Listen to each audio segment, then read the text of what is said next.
Bonsoir à tous et merci d'être à l'écoute de Sen Radio. Le Sénégal va connaître un recul démocratique de plus de 100 ans selon le président de l'Alliance Bokk Gis Gis. La suppression de la limitation des mandats et la nomination du maire de Dakar, des points agités qui doivent susciter la résistance, dénonce Pape Diop. Le collectif Ñoo Lank ne baisse pas sa garde. La mobilisation et la sensibilisation continuent en perspective de la grande marche prévue ce vendredi. Une marche de l'échangeur de la foire au rond-point Liberté 6. En passant par le camp pénal, le collectif veut lancer un message fort à Guy Marius depuis sa cellule. À l'université Assane Seck de Ziguinchor, les étudiants maintiennent le mot d'ordre de grève illimitée. Ils ont déchiré le communiqué du recteur annonçant à la reprise des cours. Les étudiants se disent prêts à en découdre avec les forces de l'ordre pour faire respecter leur mot d'ordre. Et puis c'est parti pour 40 jours de jeûne, de prière et de pénitence pour la communauté chrétienne. Ce mercredi des Cendres marque le début du carême. Les fidèles sont invités à la reconversion. Après l'Italie, le nouveau coronavirus se propage désormais à travers l'Europe, mais aussi en Amérique latine, où un premier cas a été détecté ce mercredi au Brésil. À suivre la page des sports et info éco à Sanchoune et à la partie technique.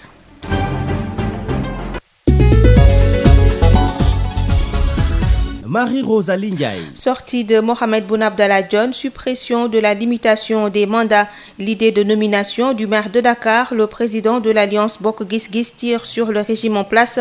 Selon Pape Diop, le Sénégal risque de connaître un recul démocratique. Nous sommes en face d'un régime qui cherche à tout point de vue à conserver le pouvoir, martèle-t-il. L'ancien maire de Dakar d'estimer que toute cette théorie autour de la nomination du maire de Dakar ne devrait pas intervenir dans notre pays sur la suppression de la limitation du mandat présidentiel. Pape Diop botte en touche les justificatifs du ministre d'État, secrétaire général à la présidence, Mohamed Boun Abdallah Dionne. On l'écoute. Notamment la suppression de la limitation des mandats, qui reste aujourd'hui un problème pour nous tous, mais également la possibilité de nomination du maire de Dakar. Le Sénégal va connaître un recul démocratique de plus de 100 ans. Je crois que les exemples qui sont pris aujourd'hui, toute la théorie qui est en train d'être faite autour de cette nomination du maire de Dakar est une question qui devrait ne pas intervenir dans notre pays. L'exemple de la nomination du maire d'Abidjan ou du maire de Yaoundé, mais la Côte d'Ivoire ou le Cameroun ne sont pas des exemples par rapport au Sénégal en matière de démocratie. C'est pourquoi cela m'inquiète. Nous avons entendu l'ancien Premier ministre, actuel secrétaire général de la présidence de la République, dire il y a quelques jours, par rapport au rapport de l'OFNAC, que l'auditeur était un Français. Aujourd'hui encore, il commet une autre grande gaffe en disant que la majorité des pays dans le monde sont des pays où il n'y a pas de limitation de mandat présidentiel, alors que cela est totalement faux. Il y a plus de 120 pays sur les 180 et quelques pays où la limitation de mandat présidentiel est effective. Malheureusement, nous sommes en face aujourd'hui d'un régime qui cherche à tout point de vue à conserver le pouvoir. Ce que l'ancien Premier ministre a dit il y a quelques jours également par rapport au mariage entre Macky Sall et le Sénégal qui devrait se terminer en 2035, cela aussi inquiète les Sénégalais. Parce que on nous prend pour des demeurés. S'il y a une résistance à organiser, c'est tout le peuple sénégalais qui doit organiser cette résistance. On ne peut pas confisquer ce que le peuple a acquis de haute lutte. Je compte, moi, sur tous les Sénégalais pour s'opposer à cette forfaiture-là, à ces forfaitures d'ailleurs. À l'instant, le président de l'Alliance Bokk Gis Gis, Pape Diop, avec Babacar Samb, il a reçu ce mercredi les membres de Ñoo Lank. Le collectif, justement, poursuit ses mobilisations pour maintenir la pression sur le régime. Une grande marche est prévue vendredi de l'échangeur de la foire au rond-point de Liberté 6. L'étape du camp pénal sera importante. Le collectif veut que Guy Marius Sagna entende depuis sa cellule le soutien des Sénégalais. Aliou Sané appelle l'autorité compétente à être à la hauteur pour encadrer cette marche. Le coordonnateur du collectif Ñoo Lank est avec Babacar Samb. Collectif citoyen Ñoo Lank avons rendu visite aujourd'hui au président de la convergence Bokk Gis Gis, notamment M. Pape Diop, et surtout en perspective de la prochaine grande manifestation que le collectif tiendra le vendredi 28 février prochain, Inch'Allah, qui partira de l'échangeur de la foire avec comme point de chute le rond-point de Liberté 6 pour mobiliser tous les Sénégalais pour continuer de se battre sur cette question de l'électricité, mais aussi et surtout pour la libération de Guy Marius Sagna. Et la manifestation de vendredi prochain a un cachet particulier. Nous sommes sur un parcours qui passe devant le camp pénal. Et l'étape du camp pénal sera super importante parce qu'il est important que vendredi, Guy Marius Sagna, de là où il est, de cette cellule pour les terroristes où il est, qu'il puisse entendre le cri de ralliement de tous ces Sénégalais, qu'il sache que les Sénégalais ne l'ont pas oublié, qu'ils poursuivent le combat sur la question de l'électricité, mais en même temps que les Sénégalais sont en train de crier très très fort jusqu'au-delà en fait des frontières du Sénégal pour qu'ils soient libérés. Il n'y a pas de raison que la marche ne soit pas autorisée. Nous avons fait tout ce qu'il fallait en termes de démarche conformément aux lois et règlements du pays. Nous avons adressé une lettre d'information à l'autorité compétente. Maintenant, c'est à l'autorité d'être à la hauteur et d'encadrer cette manifestation. On sait que notre administration, malheureusement, territoriale est fortement politisée. Ça, c'est une problématique aussi de ce pays. Avec un préfet qui est fortement politique, qui est dicté parfois par l'autorité politique. Et on a vu à maintes reprises le préfet attendre la dernière heure, quelques heures avant la manifestation, pour se prononcer sur l'encadrement ou non d'une manifestation. Ce que les Sénégalais ont toujours déploré. Il est arrivé parfois, et très souvent d'ailleurs, que ce soit la presse, vous, qui informiez en fait les organisateurs des manifestations de la décision de l'autorité préfectorale. Mais nous restons fermes. Nous restons debout et nous nous battrons, Inch'Allah. Khalifa Sall et Karim Wade, source de friction au sein du dialogue politique, leur amnistie constitue le point d'achoppement. Cette situation était prévisible selon le professeur Ogosek, une question sur laquelle l'opposition et le pouvoir doivent trouver un dénominateur commun avant les élections locales. Le professeur Ogosek répond à Babacar Samb. C'est une question qui était un peu prévisible dans le cadre des discussions et il semblerait même qu'au début, il y a certains partis qui en faisaient même une condition du dialogue. Et finalement, c'est devenu une sorte de bombe à retardement. Donc actuellement, nous avons l'impression que ça peut être un point d'achoppement par rapport au dialogue national. Et c'est un point sur lequel il va falloir trouver un dénominateur commun. Il va falloir qu'il y ait un consensus autour de cela. Je le disais tout à l'heure, c'est-à-dire soit on dit que ces amendes ont été payées et que donc ça peut favoriser quelque part une certaine amnistie, ou alors si les amendes ne sont pas payées, bon, là il appartiendra au pouvoir d'en décider. Donc on n'a pas trop d'informations par rapport à ça. La justice a déjà fait son travail, mais le peuple a aussi le droit à l'information parce que la justice elle est rendue au nom du peuple. Parce que si l'opposition ne veut pas reconquérir certaines localités en raison de ce handicap que constitue, n'est-ce pas, la condamnation de ces deux leaders, du côté du Parti démocratique sénégalais comme du côté du PS de Khalifa Sall. Je pense que ceci est lié à cela. Donc la question des droits civils est liée à la question des élections. Donc on ne peut pas séparer les deux questions. À l'université Assane Seck de Ziguinchor, l'interamical des étudiants déchire le communiqué sorti par le recteur qui annonce la reprise des cours.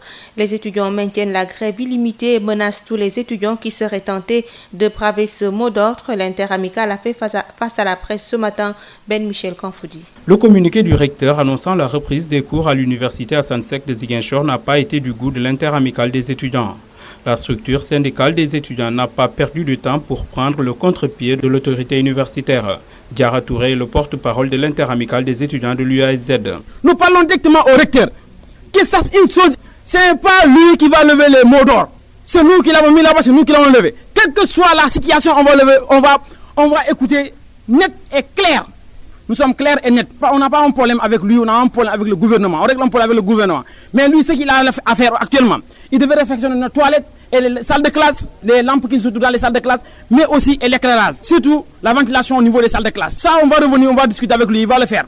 S'il ne le fait pas d'ici les jours qui viendront, on aura une grève spécifique à lui-même. L'interamicale maintient la grève illimitée et brandit des menaces contre toute personne qui serait tentée de braver ce mot d'ordre. Je sais pas, on les a laissé faire pendant leur manière de faire n'a pas marché. Maintenant, c'est notre manière de faire. Nous avons pris l'engagement que personne ne fera cours tant qu'on n'a pas eu ce qu'on a demandé. Tant qu'on n'a pas commencé de faire les cours dans les chapiteaux. Autrement dit, nous entrerons dans les salles de classe et nous serons assis sur les chapiteaux. Tout étudiant qui va entrer dans les salles de classe, va faire des cours, on va lancer des pierres et puis on va terminer par le rectorat. Ça, il n'a qu'à s'attendre à ça. Les étudiants qui prennent à témoin l'opinion se disent même prêts à en découdre avec les forces de l'ordre pour faire respecter leur mot d'ordre. Ben Michel Confoudi, Ziguinchor, Sud FM. Ben Michel Confoudi, le foncier au cœur de multiples récriminations dans le monde rural. Les habitants de Nendori, département, sont encore descendus dans la rue pour exiger la restitution de leurs terres. Ils accusent le maire de spoliation. Le litige porte sur 665 parcelles. Ils ont fixé un délai d'ici au 25 mars pour agir. Abdourahmane Diène. Si l'État n'est pas réussi, rien, jusqu'à le 25, on vient. Quand on arrive pour la mort. Après avoir tenté de barrer la route nationale pour exiger la restitution de leurs terres il y a plus d'un mois, des populations de Nendori ont encore accentué la pression sur le maire en tenant une marche pacifique. Elles disent être dépouillées de 665 terrains par le premier magistrat de Nendori et qui en plus aurait offert plus de 80 parcelles à des tierces pour acheter leur silence.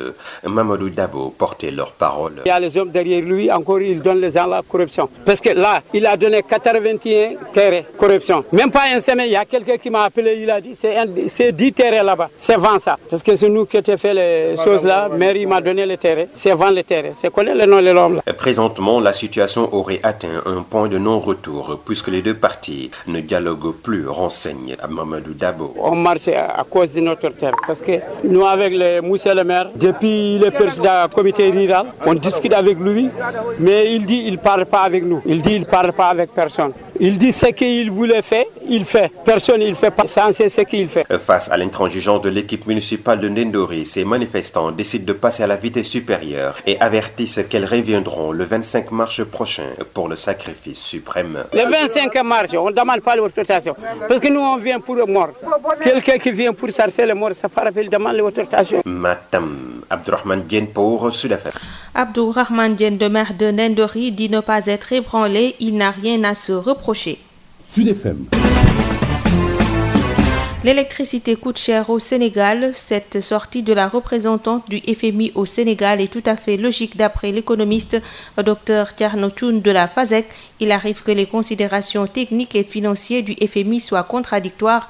Le Sénégal a le coût le plus élevé dans la sous-région. Dr Thierno Thioune réagit au téléphone de Rapsa Ilimanouane. Il faut rappeler que le FMI est un peu dans son rôle, même si parfois le FMI peut avoir des positions qu'on peut apprécier comme étant paradoxales ou contradictoires. Maintenant, il faut qu'on analyse de près les deux positions qu'on juge opposées. Premièrement, lorsque le FMI disait au Sénégal d'appliquer des prix en supprimant la subvention, c'était au moment où les coûts de production de l'électricité au Sénégal étaient tellement élevés que ça constituait vraiment un fardeau lourd pour les finances publiques. Et maintenant, il faut que le Sénégal puisse trouver l'intelligence pratique de pouvoir produire de l'électricité à bon marché. D'où vraiment les attentes très fortes dans le mix énergétique. Et on a vu hier que le président de la République a inauguré le central Taïba Ndiaye, éolien Taïba Ndiaye. Donc, il faut rappeler que le FMI est un partenaire à la fois technique et financier. Donc, sur les questions techniques, le FMI est intransigeant et ses appréciations techniques peuvent des fois être en contradiction avec ses appréciations financières. C'est pourquoi aujourd'hui, le fait de voir les deux positions un peu contraignantes du FMI laisse à croire que c'est une décision paradoxale. Mais il faut le rappeler, le Sénégal fait partie des autres pays de la sous-région, parce que nous sommes dans le cadre de l'UEMOA, du pays qui a le coût de l'énergie le plus cher, c'est-à-dire les prix de l'électricité les plus chers. Parce que le Sénégal produit avec du fioul lourd et ça coûte très cher. Le baril est aujourd'hui très élevé, dépensant même des $60. Ce qui veut dire que donc, même si le FMI a raison de demander au Sénégal de supprimer les subventions parce que ce n'est plus tenable pour les finances publiques, mais aussi le FMI a bien raison disent par rapport aux autres pays de la sous-région que l'électricité est très élevée, le prix de l'électricité est très élevé et ça rend vraiment pas du tout compétitif aux entreprises et ça devient vraiment très lourd. L'impôt, une taxe imposée aux personnes physiques et morales afin de financer les dépenses publiques. Beaucoup de Sénégalais ne s'en acquittent pas et la principale explication évoquée est la méconnaissance de son utilité. Un reportage de Adi Fatoubari. L'impôt, c'est fondamental. Pour moi, c'est fondamental. Moi, je paye. La dernière fois que vous avez payé votre impôt, ça? Moi, je paye et l'impôt et la TVA. Mamadou Lamine Sané est un citoyen qui dit s'acquitter de cette obligation pécuniaire qu'est l'impôt pour une raison toute simple. Parce que c'est les impôts qui permettent à l'État de payer les salaires, de faire des travaux, les infrastructures, les routes. Et même le terre là, il y a notre argent dedans. L'impôt relève des prélèvements effectués par les services de l'État sur les ressources des personnes physiques et morales, des sommes à reverser sur les charges publiques. Or, pour ce monsieur, c'est dire que cet argent n'est pas bien utilisé. Si j'ai, par exemple, un papier jetable à la poubelle, je peux chercher tout le quartier pour trouver une poubelle. Donc là, c'est le service public qui n'a pas répondu correctement. Alors, pour que le Sénégalais lambda soit bien conscient de l'importance de payer ses impôts, nos interlocuteurs prodiguent des conseils. Pour moi, dans le programme scolaire, on doit introduire, par exemple, dans des matières comme l'éducation civique, quelque chose comme ça, expliquer les gens qu'est-ce que c'est que l'impôt. Il faut les sensibiliser pour qu'ils comprennent.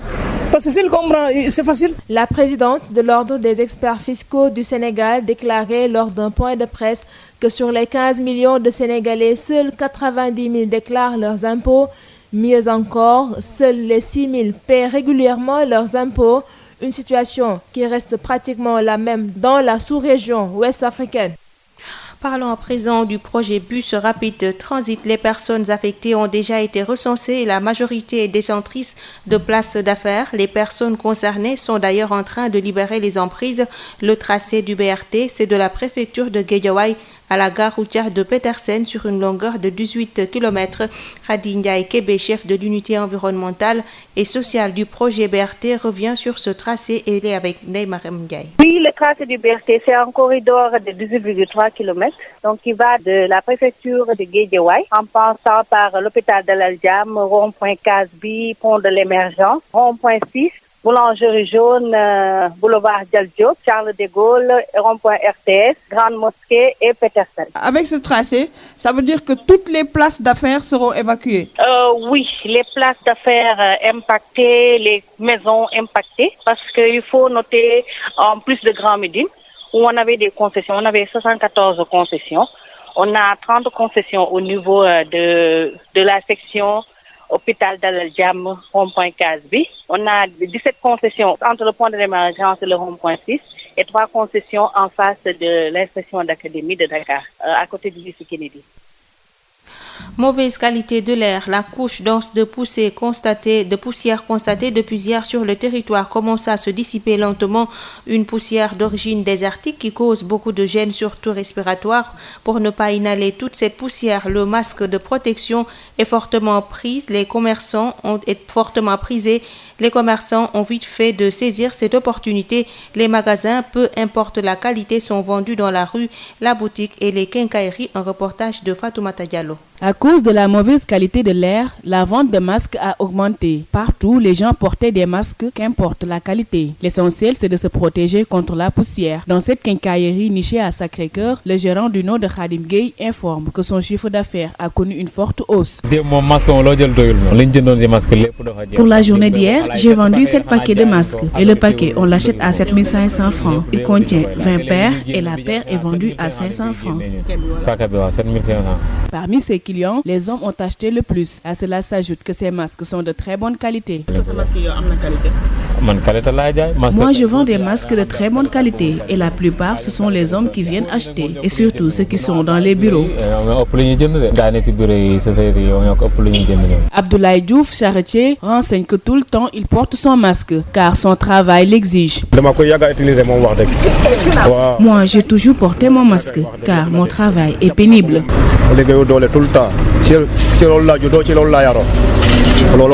Selon les vendeurs, comparé à hier, pour la journée d'aujourd'hui, ils n'ont pas encore vu de clients car la poussière se dissipe progressivement.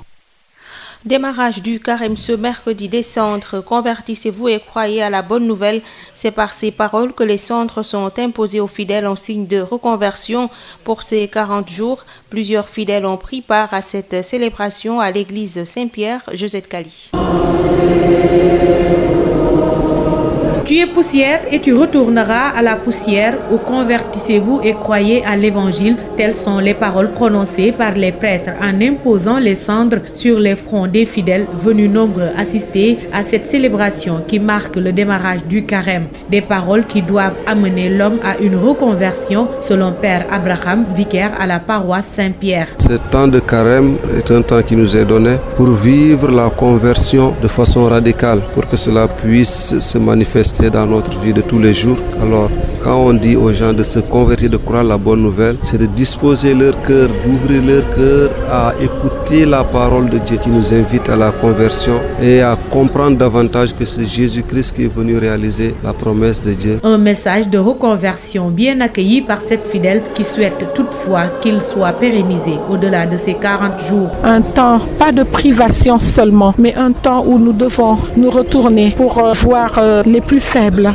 les désemparés, les veuves, les orphelins, les enfants qui sont dans les hôpitaux, les personnes nécessiteuses. Donc ce temps de carême, pour moi, c'est un temps de conversion. Essayer de faire le bien, pas seulement pendant le temps de carême, mais profiter de ce temps de carême pour continuer ce bien durant tout le temps de notre vie. Pour un carême accompli, Jean appelle les fidèles à se conformer aux recommandations établies par l'Église. L'élément principal, c'est de ne pas gêner, comme on disait les pharisiens, c'est-à-dire montrer que je vais gêner à tout le monde, mais de le faire en toute simplicité, dans son cœur. On n'a pas besoin que les autres le sachent. Il suffit tout simplement qu'on soit en conformité avec soi-même, qu'on soit en conformité avec son entourage, dans sa vie, dans ses comportements. On est joyeux tout en étant simple et en étant pieux. C'est à travers ce rituel que les chrétiens entament ainsi le carême, 40 jours durant lesquels ils sont appelés à l'abstinence, au pardon, au partage, mais surtout à une reconversion pour toute la vie.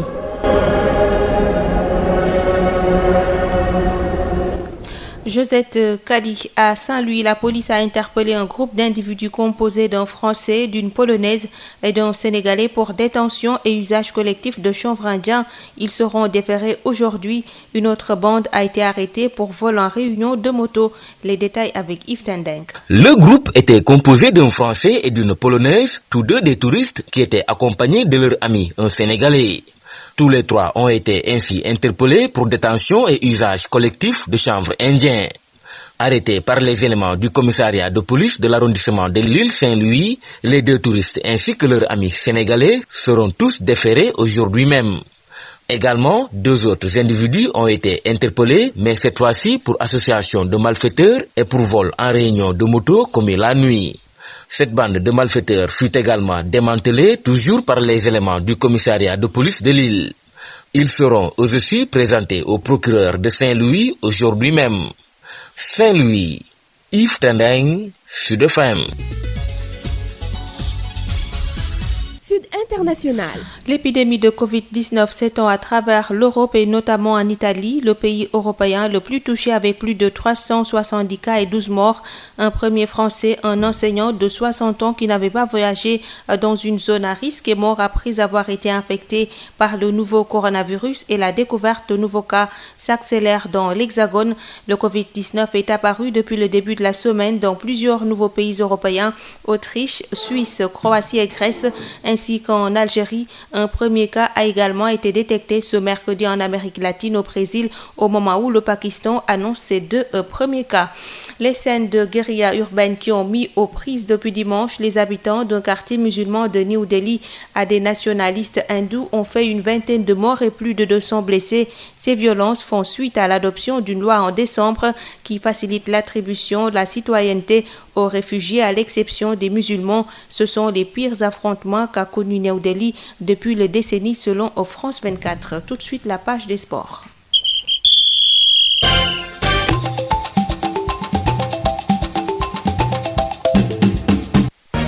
Et nous parlons de la boxe, tournoi qualificatif aux Jeux Olympiques. Tous les 5 boxeurs sénégalais ont été éliminés. Les derniers espoirs sénégalais, Khadija Timera et Karamba Kebe, ont été éliminés hier. Le Sénégal avait démarré par un impair. 2 boxeurs ont été disqualifiés pour des raisons médicales et administratives. Le tournoi qualificatif aux Jeux Olympiques prend fin samedi. Football, tournoi UFOA Dames après leur victoire hier face à la Guinée, 1-0. Les Lions préparent leur deuxième match contre le Cap-Vert, un match que le coach prépare avec beaucoup de sérieux car une victoire sera synonyme de qualification pour le second tour. Mamoussa Sissé, coach des Lions, joint depuis la Sierra Leone. C'est vrai qu'on est entré dans la compétition avec une victoire. Maintenant, il va falloir confirmer demain contre le Cap-Vert. Ce match-là peut être décisif parce qu'il peut nous permettre de nous qualifier dès le deuxième match. Donc le mot d'ordre reste le même, la concentration, le sérieux, l'engagement. On ne connaît pas beaucoup cette équipe, on les a peut-être vus jouer hier.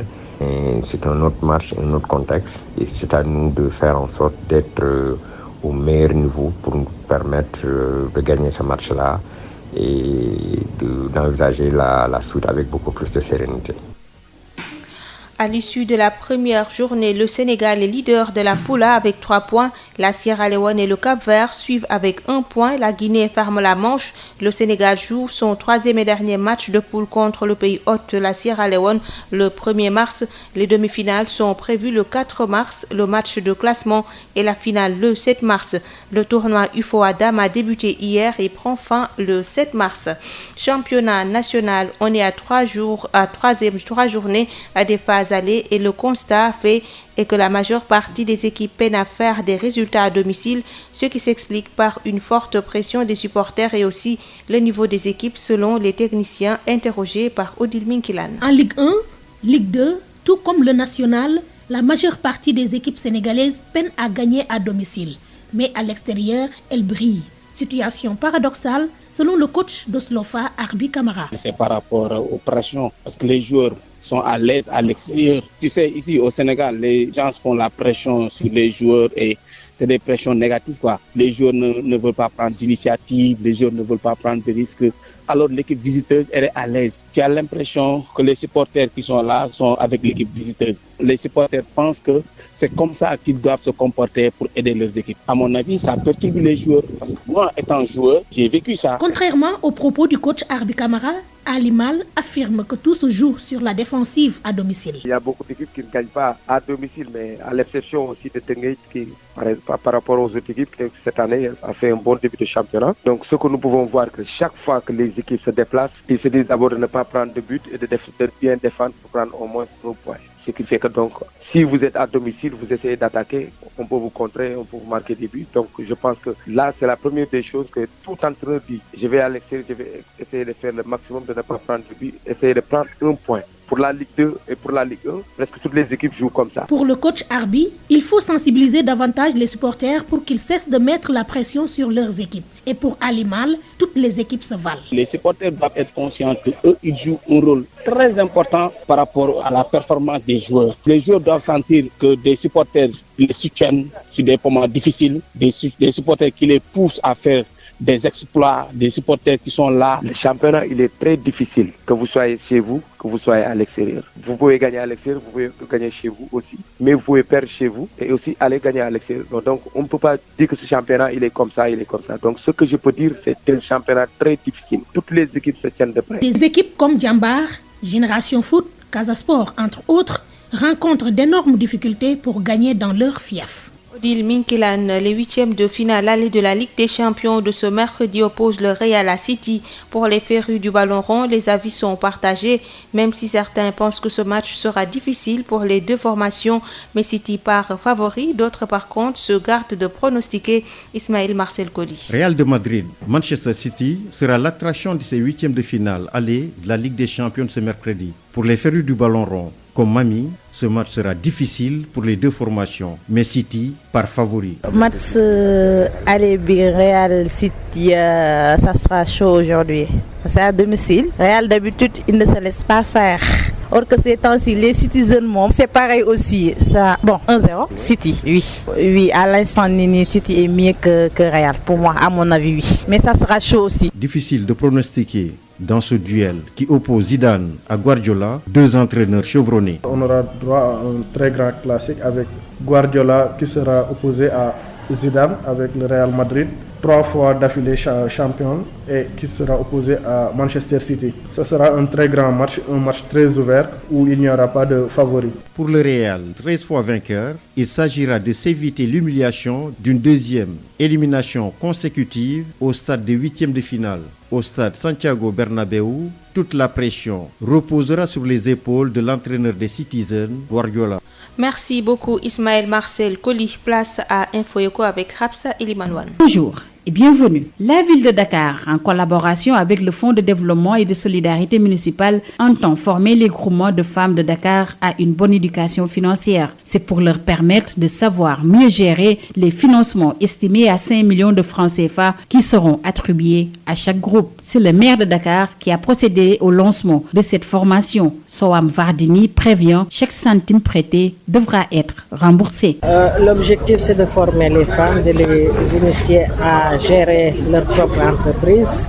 L'éducation financière est très importante quand on sait que la majorité des prêts quelquefois tombent à l'eau parce que étant mal gérés. Alors la ville de Dakar, donc, avec le FODEM, la CEPEM, donc, a décidé de faire une série de formations dans toutes les communes de Dakar. Parce que dès qu'on parle de financement, que ce soit avec les collectivités locales ou avec l'État, les gens se disent c'est politique. On vous donne l'argent, vous n'avez pas à rembourser. Alors j'ai donné l'exemple de la DER qui a eu à convoquer certaines personnes pour le remboursement. Toutes les femmes qui sont formées sont d'horizons diverses, d'obédiences politiques diverses. L'essentiel pour nous, c'est d'autonomiser la femme sénégalaise. Il n'y a pas de distinction entre les femmes de telle ou telle autre parti. L'objectif, c'est le développement à la base. Et je pense que ça, si nous le faisons, ça marchera toujours à condition que ces femmes-là sachent que c'est des prêts qu'il faut rembourser. C'est des prêts de Livorville. Vous remboursez, on prête à d'autres femmes. Mais vous ne pouvez pas bénéficier d'un prêt, vous dire que c'est politique, mon parti va me protéger, je ne paye pas. Non, tout le monde va payer. Et ça, c'est la condition primordiale. Je pense que les organismes qui donnent ces prêts dorénavant prendront toutes les garanties nécessaires pour que ces prêts-là soient remboursés. Bon, ce sera peut-être 5 millions. Vous voyez, 5 millions, c'est déjà important pour un groupement. La directrice générale du Fonds de développement et de solidarité municipale revient sur les objectifs visés à travers cette formation et les critères de sélection dans l'attribution de ces financements. Aminata Diop-Samb. Ce fonds est une structure, ne fait pas de l'intermédiation financière directe. Nous passons par les mutuelles d'épargne et des crédits qui sont éligibles à nos dispositifs pour atteindre notre cible de femmes et jeunes. Donc depuis très longtemps, nous nous activons dans le financement de cette cible, de femmes et jeunes. Mais nous nous sommes rendus compte qu'il y avait des détournements d'objectifs par rapport au financement qui était octroyé à ces groupements de femmes, tout simplement parce que ces femmes n'avaient pas les prérequis en gestion de projet. Donc nous avons pris l'initiative en relation avec les institutions de Madame le maire de former ces groupements de femmes. C'est juste pour leur donner des notions élémentaires dans la gestion de leur projet. Éducation financière, c'est comment rentabiliser son projet, comment distinguer ses poches, ces deux poches, parce que nous avons la poche de la personne financée, mais également nous avons la poche du FODEM. Donc il s'agit pour nous d'optimiser les capacités de remboursement à travers donc, ces modules dispensés par les formateurs agréés. Nous procédons au financement par ordre d'arrivée et depuis janvier 2018, nous avons épluché le nombre de groupements à former. Et nous allons essaimer toute la commune de la ville de Dakar et choisir quelques groupements. En avril, nous aurons une seconde phase de financement. Les propos du maire de Dakar, Soham El Wardini, et de la directrice générale du Fonds de développement et de solidarité municipale ont été recueillis par Adji Fatou Bari. Le journal de l'économie, c'est fini. Merci de nous avoir suivis.